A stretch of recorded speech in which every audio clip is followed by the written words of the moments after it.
17 juin 1815, il est 23 heures, quelque part près de Waterloo.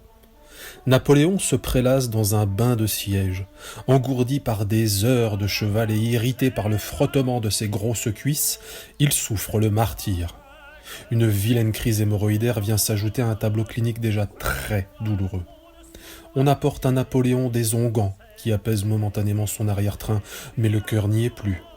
Non loin de là, Wellington le perfide tend une bourse à un homme en kimono de satin noir. Celui-ci, vif comme l'éclair, la saisit et s'enfuit dans la nuit. Après une heure de marche à pas feutrés, tel un chat, il se poste sur les hauteurs, repérant sans mal la tente de l'empereur.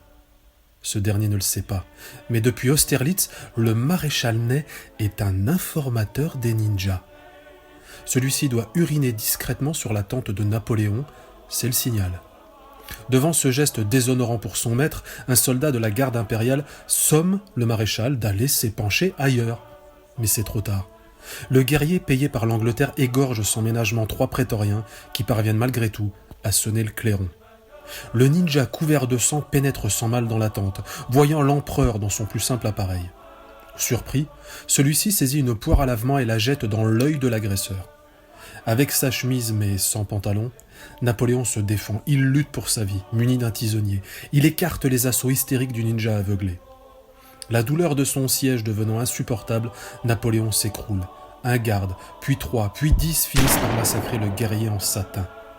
Napoléon pleure. Il peut à peine marcher. Pourtant il sait que demain, il devra livrer bataille dans cet état. Ce triste état, peut-être même sa dernière bataille.